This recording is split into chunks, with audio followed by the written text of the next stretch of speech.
ரொம்ப ரொம்ப சந்தோஷமா இருக்கு இங்க இருக்குது. ஏன்னா என்னோட ஒய்ஃபும் இங்க ஸ்போர்ட்ஸ்ல ஒரு ஸ்டூடெண்ட்டுங்கிறதுல நான் ரொம்ப சந்தோஷப்படுறேன். ஏன்னா அவங்க அப்பா ஒரு விவசாயி தான். ஆனா மெட்ராஸ்ல இருந்து விவசாயம் கத்துக்கணும்னு சொன்னா அதுக்கு ஒரு ஸ்கூல் தேவைப்படுது. அது வந்து ஸ்ப்ரவுட்ஸ்ல கிடைச்சது. ஸோ அப்படிதான் எங்களுக்கும் ஸ்ப்ரவுட்ஸ்ல இருக்கிற அறிமுகம். ஒரு 6 months கோர்ஸ் அட்டென்ட் பண்ணாங்க. இங்கிருந்து ஒரு 3 hours போகணும். போய் ட்ராப் பண்ணிட்டு வந்தா அவங்க ஃபுல் டே அங்க இருப்பாங்க. ஒரு நாள் என்னையும் கூட்டிட்டு போயிட்டாங்க. அங்க வந்து அவ்வளோ ஒரு சந்தோஷம், அவ்வளோ ஒரு ஆச்சரியமா இருந்துச்சு. ஏன்னா நம்மளுடைய நாட்டு ரக அரிசியை வந்து அங்க பயிரிடுறாங்க. கிட்டத்தட்ட ஒரு 200 வெரைட்டிஸ் இருக்கும் மேம். அவங்க வந்து ரெகுலரா அதை பயிரிட்டு அந்த விதையை எடுத்து வச்சுட்டே இருக்காங்க. அது நீங்க வந்து விதை எடுத்து அப்படியே ஃப்ரிட்ஜில் வச்சுட்டா எப்பவுமே யூஸ் பண்ணலாங்கிறது கிடையாது. அது ஒவ்வொரு வாட்டியும் அது வீரியம் குறையாம இருக்கிறதுக்கு மறுபடியும் பயிரிடணும், அதை எடுத்து பாதுகாத்து வைக்கணும். அது ஒரு தொடர்ந்து ப்ராஜெக்டாவே செம்பளத்தில் பண்ணிட்டு இருக்காங்க. அங்க போன எக்ஸ்பீரியன்ஸ் ரொம்ப அழகா இருந்துச்சு. இங்க ஸ்டூடெண்ட்ஸ் எல்லாருமே இங்க தான் வந்து கத்துக்கிறாங்க. ஒரு ஃபுல் டே இங்க ஸ்பெண்ட் பண்ணுவாங்கன்னு சொல்லிட்டு இருந்தாங்க. நானும் ரஜினி முகத்தை பார்த்துக்கிட்டோம். இந்த ஸ்கூல்ல போட்டுடலாமா உண்மையாலையும் கந்தனையும் அப்படின்னு. ஏன்னா சீரியஸ்லி ஃபெல்ட் விவசாயம் ஒரு வாழ்க்கை முறை. அது நம்மளோட லைஃப் ஸ்டைல்ல இருந்த ஒரு விஷயம். அது நம்ம அதை விட்டுட்டு வெளியே ரொம்ப தூரம் கழிச்சு தள்ளி வந்துட்டோம். கடைக்குட்ட சிங்கம் நடிக்கும் போது தான் மறுபடியும் அதை நோக்கி நான் ரொம்ப ஆர்வமா உள்ள போனேன்னு சொல்லலாம். அதுதான் சொல்லணும். நீங்க வந்து இன்ஜினியரிங் படிங்க, டாக்டர் படிங்க, வக்கீலா இருங்க, ஐஏஎஸ் ஆஃபீஸரா இருங்க, ஆனா விவசாயமும் பண்ணுங்க அப்படின்னு அதுல ஒரு முக்கியமான ஒரு பதிவா இருந்துச்சு. பிகாஸ் அதனுடைய அர்த்தம் என்னங்கிறது இன்னைக்கு இன்னும் ரொம்ப ரொம்ப புரியுது. இன்னைக்கு வந்து எல்லா விளைநிலங்களும் வந்து தோப்பா மாறிட்டு இருக்கு. எல்லாமே தோப்பா மாறிட்டு இருக்கு. தோப்புன்னா குழந்தைகளுக்கு புரியுற மாதிரி சொல்லணும்னா அது வந்து வெறும் வந்து பணம் ஈட்டு தரக்கூடிய ஒரு பயிரா மாறிட்டு இருக்கு. அப்படிங்கும்போது அது அக்ரோ ஃபாரஸ்ட்ங்கிறாங்க. அது ஃபாரஸ்ட் கிடையாது. அது அப்புறமா வெட்டி அதை வித்துருவாங்க. அப்புறம் வந்து தென்னை மரம் இருக்கு, மாமரம் இருக்குன்னு அதெல்லாமே நம்ம சாப்பிட்டு இருக்க முடியாது. நமக்கு கிரெயின்ஸ் வேணும். அப்போ வந்து இங்க இருக்கிற விளைநிலங்கள் எல்லாமே தமிழ்நாடு முக்கியமா பாத்தீங்கன்னா நம்ம எல்லாருமே வந்து தொழில் சார்ந்து போயிட்டோம். அப்படிங்கும்போது இங்க வந்து கிரெயின்ஸ்ங்கிறது ரொம்ப ரொம்ப கம்மியாயிடுச்சு. அப்படி இருக்கும்போது திரும்பவும் நம்ம நாட்டு வெரைட்டி கொண்டு வரணும்னா அதுக்கு விதைகள் வேணும். அந்த விதைக்கு எங்க போறது? அது செம்பளம் பாதுகாத்து வச்சுட்டு இருக்காங்க. நம்மள வரை ஆரம்பிச்சு வச்சாரு. நெல் ஜெயராமன் அவர்கள் நிறைய வெரைட்டி பாதுகாத்து வச்சிருக்காரு. அதை தமிழ்நாடு அரசும் வந்து அதை பாதுகாத்து வைக்கிறேன்னு சொல்லியிருக்காங்க. ஸோ அப்படி நான் போயிருந்தப்போ அங்க இருக்கிற நெல் வகைகள் பார்க்கறது அவ்வளோ சந்தோஷமா இருந்துச்சு. இன்ஃபேக்ட் என்னை கூட்டிட்டு போய் வயல்ல காமிச்சாங்க. நம்ம எப்போ எல்லாமே நம்ம ஐஆர்எட்டு எல்லாம் சின்ன சின்ன வெரைட்டி குட்டை வெரைட்டி தான் பார்த்துருக்கோம். அதில் எல்லாம் ஒரே கிரீனா இருக்கும். இங்க போனா ஃபர்ஸ்ட் ஒரு பிங்க் கலர் இருக்கு, ஒரு ரெட் கலர் இருக்கு, அப்புறம் பிளாக் கலர்ல இருக்கு. இதெல்லாம் என்னன்னு கேட்டேன் ஃபர்ஸ்ட். இதெல்லாம் நம்ம ஊர் அரிசி அப்படின்னு சொன்னாங்க. அப்புறம் இன்னொரு நெல் பார்த்து ஒரு 6 அடி இருக்குன்னா யானை கோழிங்கிறாங்க. அவ்வளவு ஹைட் இருக்கு. இந்த பேர்ல எனக்கு தெரியாது இல்லையா? நமக்கு ஃப்ரைட் ரைஸ் தான் தெரியும், அப்புறம் பிரியாணி தெரியும்.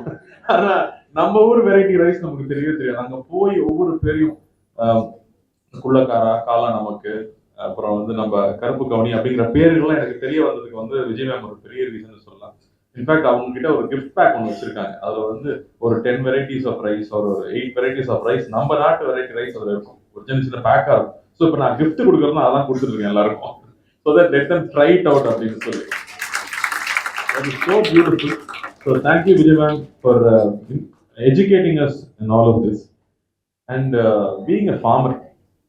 ஒரு பெரிய தாராள மனசும் ஒரு நிறைய அன்பு இருந்தா மட்டும்தான் விவசாயியா இருக்க முடியும். அப்போ குழந்தைகளுக்கு ரொம்ப முக்கியமா நீ என்ன ஆகணும் வளர்ந்ததுக்கு அப்புறம்னு கேட்டா இந்த புக்ல ரொம்ப அழகா இருக்கும். What you want to become when you become we grow up அப்படின்னா I want to be kind அப்படின்னு சொன்னேன். ஸோ அந்த கைண்ட்னஸை வந்து விவசாயத்தின் மூலமா சொல்லி கொடுத்ததை விட அழகு வேற எதுவுமே இல்லை. So congratulations ma'am for having this program and giving this priceless lessons to our children here. So it's so beautiful. And I also want to inform people in the media is here. General parents வந்து ஃபார்மிங்க்கு அறிமுகப்படுத்தணும். குழந்தைகளை ஒரு நாள் experience பண்ணணும். You can bring them to simple. They have a program where you can sign up, you can bring them. அங்க வந்து அவங்களோட full day அங்கே spend பண்ணலாம். அவங்களுக்கு ஒரு சின்ன இடம் கூட கொடுத்துருவாங்க. அங்க அவங்களே விவசாயம் பண்ணி அது எவ்வளவு கஷ்டம்னு தெரிஞ்சுக்கலாம். நானும் விவசாயம் பண்ண ட்ரை பண்ணேன். ஏன்னா நம்ம சும்மா விவசாயத்துக்கு சப்போர்ட் பண்றேன்னு சொல்லிட்டு இருந்தா பார்த்தா அது விவசாயம் பண்ணாதான் உண்மையான கஷ்டம்னு தெரிஞ்சுக்க முடியும்னு வி ட்ரை. ஒரு நாள் மறந்துடிக்கிறதுக்கு லேட் ஆயிடுச்சு. அதுக்குள்ள எல்லா காய்கறியும் டோட்டலா காலி ஆயிடுச்சு. அப்போ உண்மையாவே நீங்க எல்லாம் எடுத்திருக்கீங்கன்னா பெரிய விஷயம். ஏன்னா கிட்டத்தட்ட குழந்தை வளர்க்குற மாதிரி தான் அது. கண்ணிலேயே பார்த்துட்டே இருக்கணும். அந்த ஆர்கானிக்கா பண்றதுங்கிறது இன்னும் ரொம்ப கஷ்டம். இயற்கை விவசாயங்கிறது ரொம்ப ரொம்ப கஷ்டமான விஷயம். அதுக்கு நிறைய நாலேஜ் வேணும். அப்பதான் யோசிச்சு பார்த்தேன். அப்புறம் விவசாயிகள்லாம் சாதாரண ஆள். அவங்க ஒவ்வொருத்தருமே சயின்டிஸ்ட்.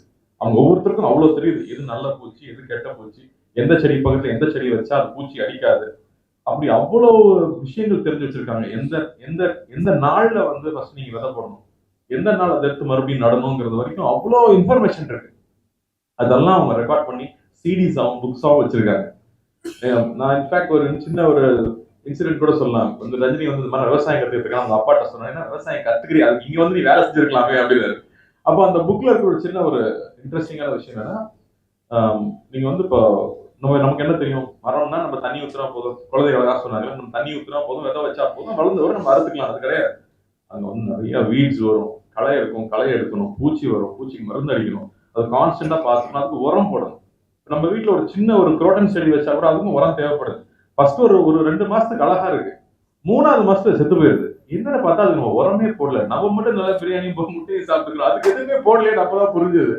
அதுக்கு ஒரு சிம்பிள் டெக்னிக். ஒவ்வொரு செடிக்கும் போய் நீங்க உரம் போடுறதுக்கு பதிலா ஒரு சாக்கு பையில நீங்க வந்து வேப்பம் புண்ணாக்க போட்டு வச்சு தண்ணி போற வயல்ல போட்டுட்டீங்கன்னா அந்த தண்ணி மூலமாவே வந்து அதனோட சத்து போய் செடிக்கு சேர்ந்துடும் அப்படின்னு சொன்னாங்க. என்னோட ஃபாதர் எல்லாமே ஆச்சரியப்பட்டு, இப்படி ஒரு டெக்னிக் இருக்கு, நான் யோசிக்கவே இல்லையே அப்படின்னு சொன்னாரு. சோ அந்த அளவுக்கு எல்லா பக்கமும் போய் நிறைய டெக்னிக்ஸை கத்துக்கிட்டு வந்து அவங்க பதிவு பண்ணியிருக்காங்க. இந்த நாலேஜ் தான் இப்போ இந்த குழந்தைகளுக்கு சொல்லி கொடுத்துருக்காங்க. ஸோ அந்த knowledge is being passed on to the next generation. I really hope இன்னும் நிறைய பேர் இங்க வந்து கத்துக்குவாங்க நம்புறேன். நிச்சயமா உண்மையான கந்தனைக்கு அனுப்பிச்சே ஆகும். அவங்க எவ்வளவு கஷ்டப்பட்டாலும் பரவாயில்ல, இது அவங்க நிச்சயமா கத்துக்கணுங்கிறது எனக்கு ரஜினியோடைய ரொம்ப நாள் ஆசை. ஸோ அது நிச்சயம் அது நடக்கணும்னு நம்புறேன். அண்ட் இந்த ஃபங்க்ஷன் கண்டக்ட் பண்ண விதமா அவ்வளோ அழகா இருந்துச்சு. ஸ்டேஜுக்கு ஒரு மரியாதை இருக்குன்னு சொல்லுவாங்க. அந்த ஸ்டேஜ்ல எல்லாருமே க்ரௌட் பண்ணி நிற்க கூடாது. ஸ்டேஜ் என்ட்ரி எக்ஸிட்டுக்கு ரொம்ப இம்பார்ட்டன்ட். குழந்தைங்க அவ்வளோ அழகா என்ட்ரி ஆகி அவ்வளோ அழகா எக்ஸிட் ஆகி சோ பியூட்டிஃபுல், சோ பியூட்டிஃபுல். அதே மாதிரி நாம வந்து கேட்ராமா கேபாப் பார்க்கலாம், டெய்லர் ஸ்விஃப்ட் கேட்கலாம். ஆனா நம்ம ஊர் கலாச்சாரம்ங்கிறது இருக்குது, நம்ம ஊர் கும்மிங்கிறது இருக்கு. இப்படி சேலை கட்டிக்கிட்டு குழந்தைங்க டான்ஸ் ஆடுறதுலாம் நம்ம வந்து இங்க பாக்குறதுக்கே அவ்வளவு சந்தோஷமா இருக்கு. we should always be proud of our culture. இல்லையா, நம்ம கல்ச்சரை வந்து நம்ம எப்பவுமே நம்ம கம்மியாவே நினைப்போம். நான் வந்து வெளிநாட்டுக்கு போய் தான் அதை கத்துக்கிட்டேன். வெளிநாட்டுக்கு போய் தான் நம்மளோட வேல்யூ என்ன, நம்ம கலாச்சாரம் என்னங்கிறது அங்க போய் தான் நிறைய வேல்யூ பண்ணி அதான் திரும்ப ஓடி வந்துட்டேன் இந்தியாவுக்கு. ஸோ அப்படி வந்து குழந்தைகள் எவ்வளவு அழகா இங்கிலீஷ்ல அவங்க பேசினாலும் அவங்க திருக்குறளை பத்தி அவ்வளவா வந்து பாடுறதும் அது வந்து விளக்கமா சொல்றதும், அதே மாதிரி இங்க வந்து ஸ்டேஜ்ல டான்ஸ் ஆனதும் ரொம்ப சந்தோஷமா இருந்துச்சு பாக்குறதுக்கு. அண்ட் இங்க விவசாயத்தோட சேர்ந்து விஜயன் சொல்லி கொடுத்தது ரொம்ப இன்ட்ரெஸ்டிங்கா இருந்துச்சு. அங்க போனா அவங்க மேக்ஸும் கத்துக்கிறாங்க. நான் எவ்வளவு இப்போ ஃபார் எக்ஸாம்பிள் ஒரு விளைநில ஒரு விலை பொருள் வருதுன்னு சொன்னா அதுல நான் எவ்வளவு முதலீடு போட்டேன், அந்த முதலீட்டுல இருந்து எனக்கு எவ்வளவு ப்ராஃபிட் கிடைச்சதுன்னு மட்டும்தான் நம்ம எல்லாருமே கால்குலேட் பண்ணுவாங்க. ஆனா அது சரி கிடையாது. அந்த உழவனுடைய வேலை இருக்கு இல்லையா, அவனோட மேன் ஹவர்ஸை கால்குலேட் பண்றதே கிடையாது. அது நிறைய ப்ரொஃபசர்ஸ் மென்ஷன் பண்ணியிருக்காங்க. எப்பவுமே இவ்வளவு ரூபாய்க்கு நான் வந்து விதை வாங்கிட்டு வந்தேன், இவ்வளவு விதை போட்டேன், அப்புறம் இவ்வளவு உரம் போட்டேன், இவ்வளவு கூலி கொடுத்தேன், அதை மட்டும்தான் வந்து முதலீடா கால்குலேட் பண்ணி ப்ராஃபிட் வந்ததான்னு பார்ப்பாங்க. அப்போ அந்த விவசாயியோட நிலத்துக்கு என்ன மதிப்பு, அந்த விவசாயி ராப்பகலா உழைச்சதுக்கு என்ன மதிப்புன்னு கால்குலேட் பண்றதே இல்லை. ஆனா அதையும் அவங்க சொல்லி கொடுத்துருக்காங்க. அது ரொம்ப ரொம்ப முக்கியமான விஷயம் நான் பார்க்கிறேன். So they know what is the value of it. So நம்ம சாப்பிட்ற ஒவ்வொரு பொருளும் வெறும் 50 ரூபாய்க்கு தக்காளி வாங்கிட்டு சாப்பிட்டாங்கிறது விஷயம் இல்லை. இந்த தக்காளில இருந்து எனக்கு எவ்வளவு வேல்யூ கிடைச்சது, இந்த தக்காளில இருந்து எனக்கு எவ்வளவு நியூட்ரிஷன் கிடைச்சதுங்கிறதும் அவங்க தெரிஞ்சுக்கிறாங்கன்றது ரொம்ப முக்கியம். இது எல்லா குழந்தைகளுக்குமே ரொம்ப அவசியம்னு நான் நினைக்கிறேன். அதை இந்த ஸ்கூல்ல இங்க பண்ணதுல ரொம்ப ரொம்ப சந்தோஷம். So happy to be here and be a part of it, man. I am actually coming and learning here and I'm also learning. நான் ஃபர்ஸ்ட் விவசாயம் சார்ந்து எதாவது பண்ணணும் போது பார்த்தா இங்க மண்ணு மாறிட்டே இருக்கு. தமிழ்நாட்டுக்குள்ள நீங்க போனீங்கன்னா ஒரு தாலுக் இல்ல வந்து ஒரு சின்ன ஒரு இடத்துக்கு போனீங்கனாலும் ஒரு ஜில்லா போனீங்கனாலும் அவ்வளவு மண்ணு மாறும். ஸோ எல்லா பயிரும் எல்லா இடத்துலையும் விதைக்க முடியாது, ஒவ்வொரு இடத்துலையும் ஒண்ணுதான் விதைக்க முடியுங்கும் போது இங்க ஒவ்வொரு இடத்துக்கும் வேற வேற தேவை இருக்கு. அந்த வேற வேற தேவையை அறிஞ்சு பண்றது ரொம்ப பெரிய விஷயம்னு தெரிஞ்சது. பட் இந்த ஜேர்னில ஆரம்பிக்கணுங்கிறதுக்காக உணவு ஃபவுண்டேஷன்ல ஸ்டார்டட் மூவிங். உங்களோட அன்பு கிடைச்சிருக்கு, மீடியாவோட வெளிச்சம் கிடைச்சிருக்கு. அந்த வெளிச்சம் விவசாயிகள் மேல போனவருக்காக தான் அவார்ட்ஸ், நேஷனல் அவார்ட்ஸ். அந்த மாதிரி விவசாயத்தை பத்தி பேசுறதுக்கான ஒரு ஸ்டேஜ் கிடைக்குது இல்ல, மறுபடியும் ரிமைண்டிங் பீப்புள் அபவுட் அக்ரிகல்ச்சர். அது ரொம்ப ரொம்ப ரொம்ப இம்பார்ட்டண்டா இருக்கு. இப்ப குழந்தைங்க சொல்றாங்கல்ல ஒரு பருக்கை வேஸ்ட் பண்ண மாட்டேன்னு, அதுக்கு எனக்கும் அதே மாதிரி ஒரு அனுபவம் இருக்கு.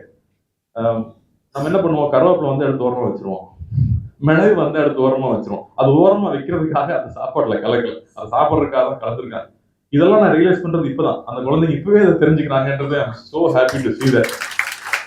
So understanding the value of everything. அதே மாதிரி இங்க இருக்கிற ஸ்டாஃப் எல்லாருக்கும், அவங்க ஒவ்வொரு ஸ்டாஃப் வரும்போதும் இவ்வளவு கை தட்டுறாங்கன்னா சந்தோஷமா இருக்கு. நம்மளாம் வந்து டீச்சர்ஸ் இருந்தா பூ தான் பண்ணுவோம். ஆனா இங்க இருக்கிற எல்லா டீச்சர்ஸ்க்கும் வந்து இவ்வளவு பாராட்டு இவ்வளவு அன்பும் கிடைக்கிறது அவ்வளவு சந்தோஷமா இருக்கு. It talks so much about the school, it talks so much about the teachers, and I can see the children are happy தானே? இல்ல இவ்வளவு நேரம் பண்ணதெல்லாம் நடிப்பா. Super, so happy to hear all that. So please do continue farming. நானும் farming continue பண்ணுவேன். எவ்வளவு நாள் விடுறதா இல்லை, அதை கத்துக்கணும் அப்படிங்கிறது எனக்கும் ஆர்வம் இருக்கு. So happy. Thank you for having me here. And soilங்கிற பேர் எனக்கு ரொம்ப பிடிச்சிருந்துச்சு. Because ஒரு ப்ரொஃபசர் சொன்னார், soil is so wonderful. It knows what to decompose and it knows what to enrich. So soilங்கிற ஒரு விஷயத்தை இதுக்கு பேராக வச்சு குழந்தைகளுக்கு சொல்லிக் கொடுத்து அவங்க அனைவருக்கும் என்னுடைய பணிவான நன்றி.